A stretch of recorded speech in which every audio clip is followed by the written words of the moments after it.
Good morning, everyone, and welcome once again to the Windward Buddhist Temple's virtual Dharma service.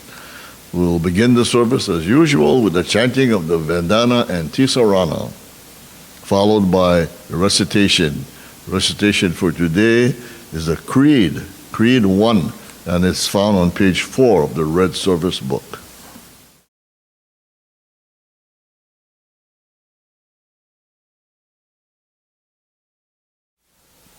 Namo tassa bhagavato arahato samma sambuddhassa. Homage to him, the exalted one, the enlightened one, the supremely awakened one. Buddham saranam gacchami, Dhammam saranam gacchami, Sangham saranam gacchami. I go to the Buddha for guidance. I go to the Dharma for guidance. I go to the Sangha for guidance. Namo Amida Butsu, Namanda, Namanda, Namanda.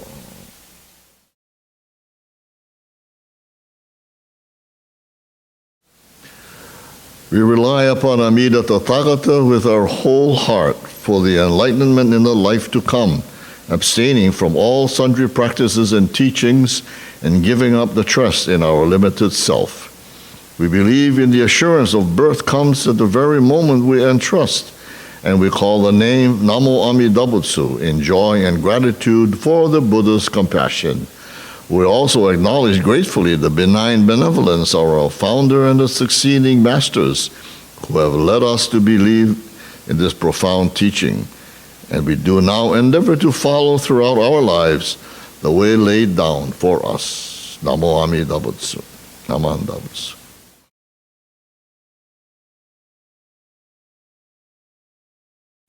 The sutra for today is Shoshinge.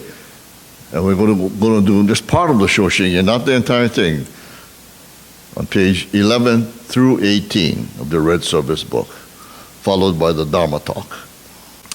Namanda, namanda, namanda, namanda, namanda.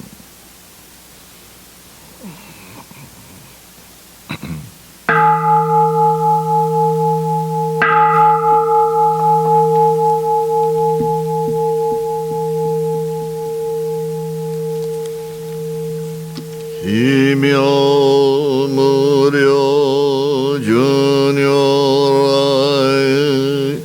amo fukashi ko ozo bosasu niji dai seiji zai obusho kansho butsu jodo in Hokudo ninden shizen mak konyu mujo shushogan shohotsuge udai gusei goko shiyui shishoju jusei myosho monji po fuho muryo muhenko muge mudai koen no kyojo kangi chieko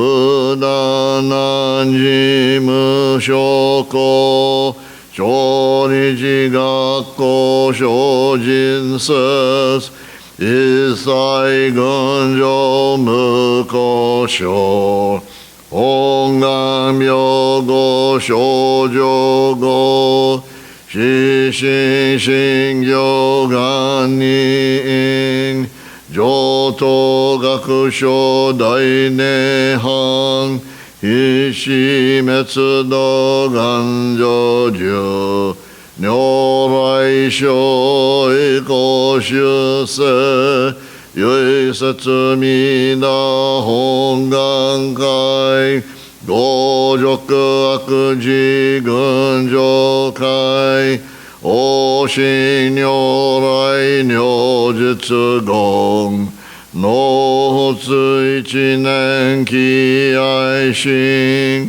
不断煩悩徳涅槃凡上逆法再縁入妙修心入海一味摂取信仰上昇後意の随波無明暗東内心造死恩無行不真実心人天意如二個分無分無思具妙無暗薬心見行大教義即応超絶合悪修一切善悪本部人妄心如来具世願仏言法来生下者善人妙分大理慶弥陀仏本願念仏邪見行満なく修上信行十字人に難中死難無可死ナマンダブナマンダブナマンダブナマンダブナマンダブナマンダブアニシグドク平等聖祭道本母内心往生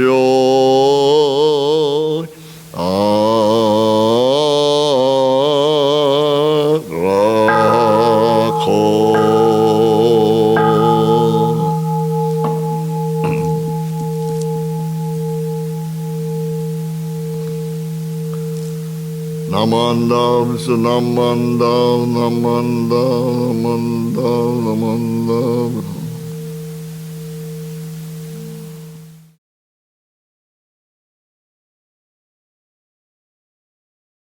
Good morning, everyone. And once again, welcome to the Windward Buddhist Temple's virtual Dharma service. You know, it won't be long before we open up fully for temple services. We are at the moment, have scheduled live services for Eitaikyo on November the 14th and for Bodhi Day service on December the 12th. So please join us then as we will have guest speakers on both occasions. Reverend Shindo Nishiyama, a former Windward Buddhist Temple overseeing minister for Eitaikyo, and Reverend Quinn Hashimoto of the Hawaii Shingon Shu for Bodhi Day. Please join me in Gassho. When we say Namo Amida Butsu, the countless Buddhas throughout the 10 quarters surrounding us 100-fold or 1,000-fold rejoice in and protects us. Namo Amida Butsu. In general Buddhism, the term Nembutsu is Japanese for the meditative practice of thinking or contemplating or recalling the Buddha. Originally, meditation on the Buddha was part of the practice of visualization in monastic discipline. Such rigorous practice was available to only a small group of people who could leave home to dedicate themselves to this quest. And they also had the capacities for long periods of concentration, while personally had the special ability for disciplining themselves. They were able to leave their customary family and social obligations to join the order, where they could devote themselves to their practices.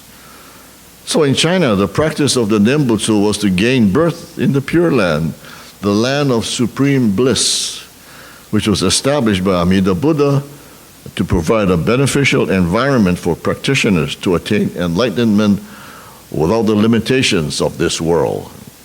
Birth in this land was particularly enabled through the meritorious recitation of the Nembutsu. The merit acquired by many recitations could also be directed towards assisting the birth of loved ones and friends as well, or for oneself. The development of a Nembutsu was also justified and supported by the spread of the belief in the last age of the decay and disappearance of Buddhism. Pure Land teachers claimed that this teaching was singled out as the practice of the 18th vow of the Bodhisattva Dhammakara, who became Amida Buddha, especially for people of this last age, or the age of Mappo.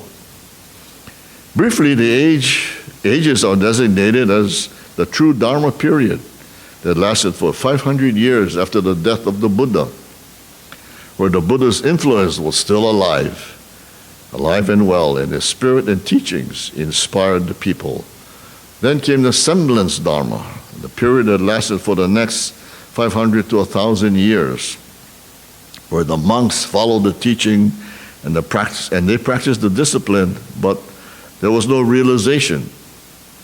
And the final period of Mappo that extends for the next 10,000 years, where there is only the teaching, but no one really practices or attains realization.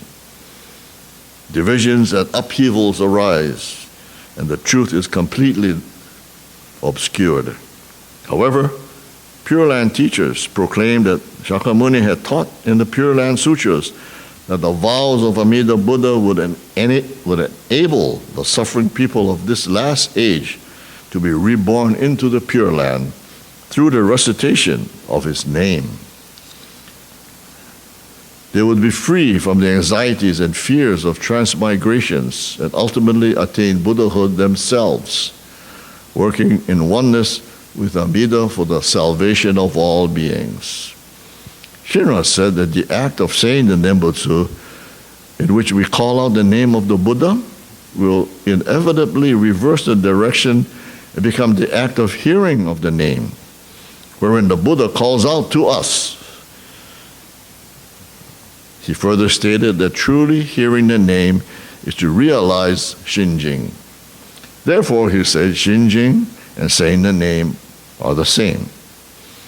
Also, the Nembutsu becomes like a portable altar for us wherever we are, and we do not think of it as a particular person, limited in time and space. In the Jodo Wasang, Shinran writes, in the light of the Buddha of unhindered light, each one of these transformed Buddhas protects the person of true and real Shinjing. When we say Namo Amida Butsu, the countless Buddhas throughout the 10 quarters, surrounding us 100-fold and 1,000-fold, rejoices in and protects us, which I just read to you earlier. Why is it they were able to realize this experience of awakening when we recite the Nembutsu? You see, when we earnestly call out the Buddha's name while listening to the Dharma, our lives gradually become directed toward the Buddha. However, as our recitation deepens, there is an eventual reversal in the direction of that Nembutsu. When we say the Nembutsu, we are directing ourselves toward the Buddha as we call out the Buddha's name and think on the Buddha. However, at the same time, we also awaken to the movement in the opposite direction. That is, we hear the voice of the Buddha that is directing itself to us as it names itself and calls out to us. We often pass cars with the sign, "I no care." Do you recall that? I no care.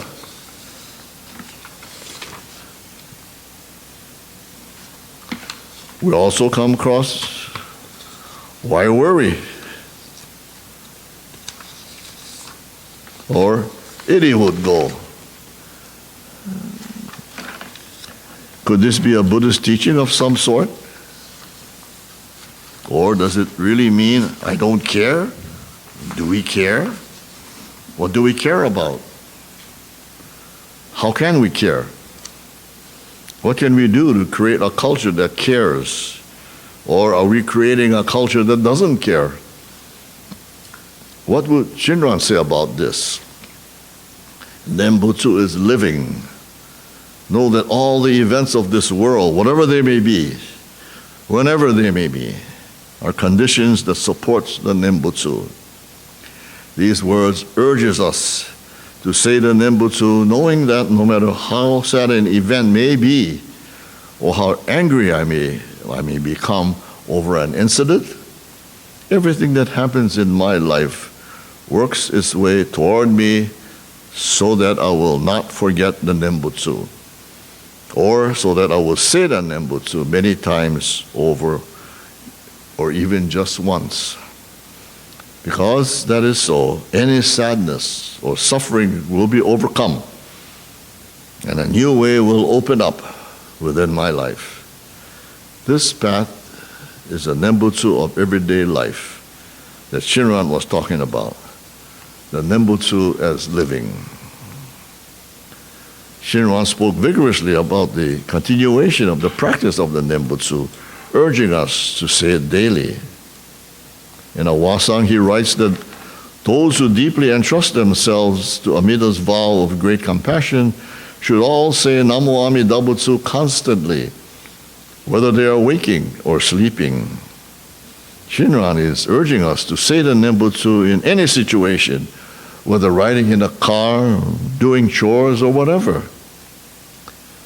Whether happy or sad, or even when we have nothing to do at all. We should consider any event that occurs in our lives to be a condition that supports the Nembutsu, and say the name with that thought in mind. That would truly be a Nembutsu of everyday life, because it would in reality become everyday life for all of us. The Jodo Shinshu path of attaining Buddhahood can be found in our continued calling of the Buddha's name each and every day of our lives. Why are we able to encounter the Buddha when we say the Nembutsu? Shigaraki Sensei says that those who have said the Nembutsu every day and have attained the experience of awakening have walked and are walking on the path before us. Therefore, a Nembutsu history exists in the footprints of those the Nembutsu followers. It is very important to encounter such a person or people in our everyday life. Life stories are the footprints by which we are led to the Nembutsu.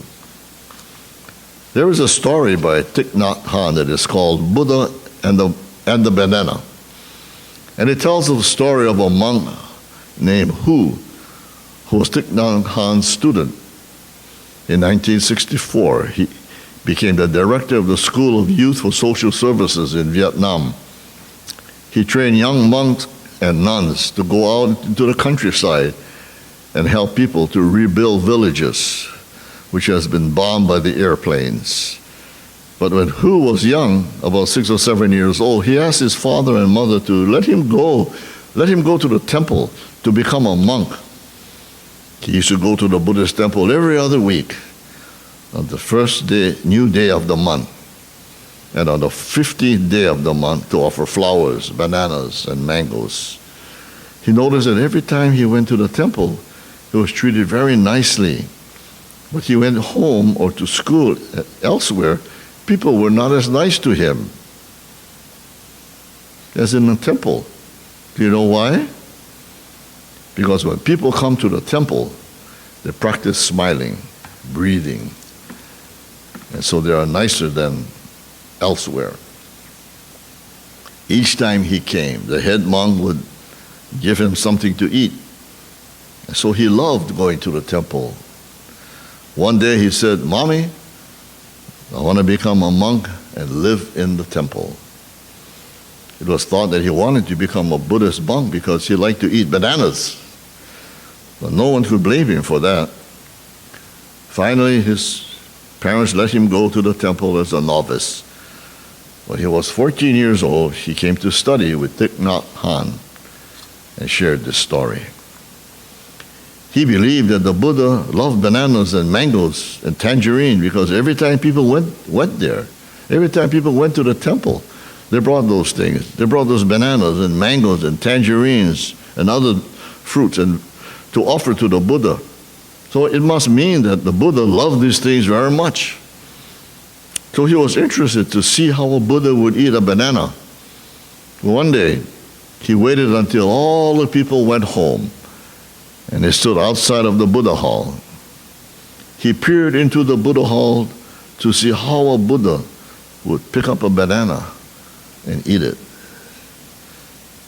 Because the statue of the banana was as big as a human being.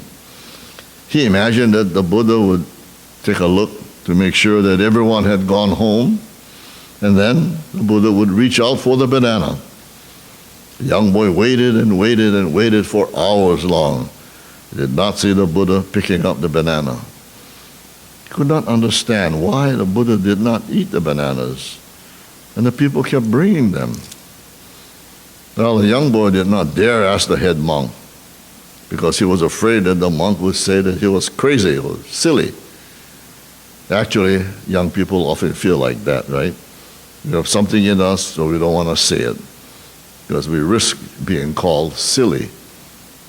The same thing was true for the young monk as well. He didn't dare ask, so he suffered. He suffered, but nobody knew. He suffered because he could not understand, but he could not go to anyone, and he had to fight this alone. One day he got enlightened, and he realized a very important thing, that the Buddha statue is not the Buddha. What an achievement. He was so glad. Then he said, if the Buddha is not the Buddha hall, if the Buddha is not in the Buddha hall, where should we find him or her? The question made him suffer a lot because everyone came to the temple and bowed to the statue of the Buddha. And now he had found out that the Buddha statue was not the Buddha. When he first met Thich Nhat Hanh at the age of 14, he was told that the Buddha is in here, in our heart. The Buddha is our capacity of loving and of understanding. He was taught that a doctor is a doctor because he has learned something a little different from other people. And that something is the capacity to understand diseases and to help heal people. So without that kind of knowledge and capacity, people cannot be called doctor, right? A Buddha is different from other people because he or she has the capacity of awakening, loving, and understanding, you see? Anywhere you see understanding and loving, you see the Buddha. And as you practice, you see that in yourself. There is the capacity of loving and of understanding. You know that the Buddha is within yourself. Therefore, when we bow, the Buddha becomes real in you.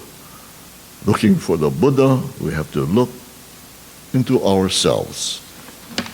So wasn't that an interesting story? In our Shin Buddhist tradition, it may be said that Amida Buddha is perfectly identical to ourselves. Amida becomes me.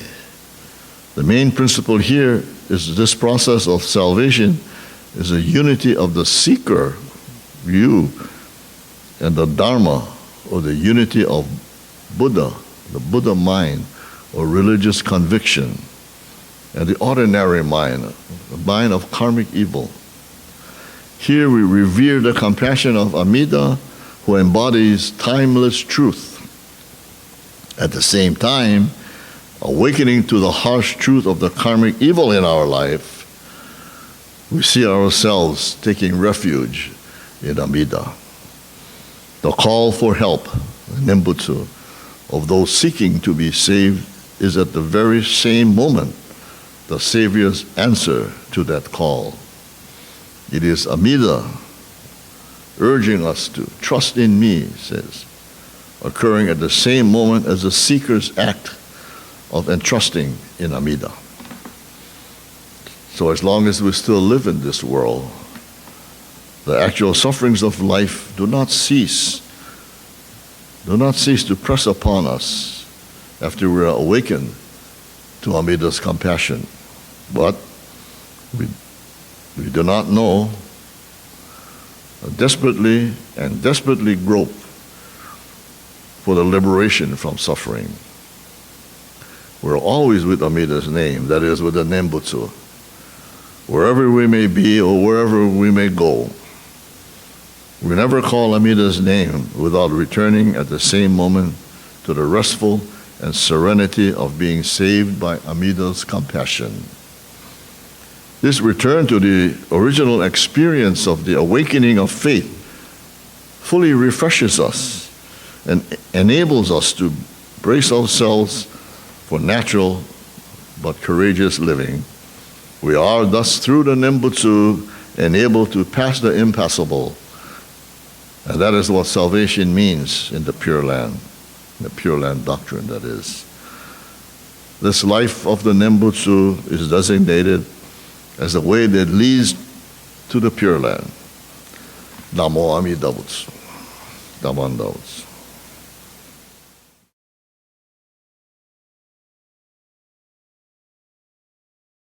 The Gatha for today is Quest of Life, followed by the Nembutsu.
Assured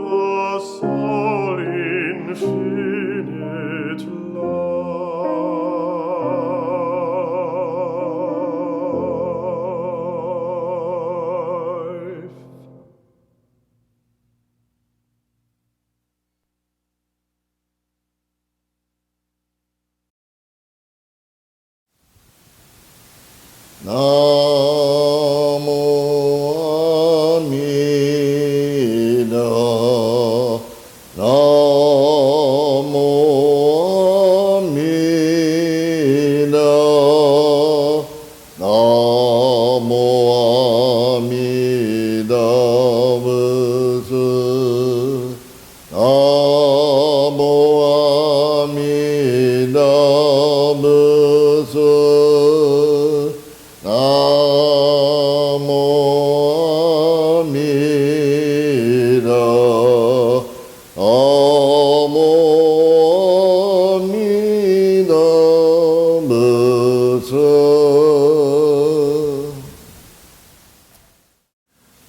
With giving, we can let go of greed. With patience, we can dissolve hatred. With wisdom, we can sweep away ignorance. Namo Amida Butsu. Thank you very much for attending this virtual service, and we hope to see you live next week, next Sunday, as we celebrate Eitaikyo. Take care and goodbye.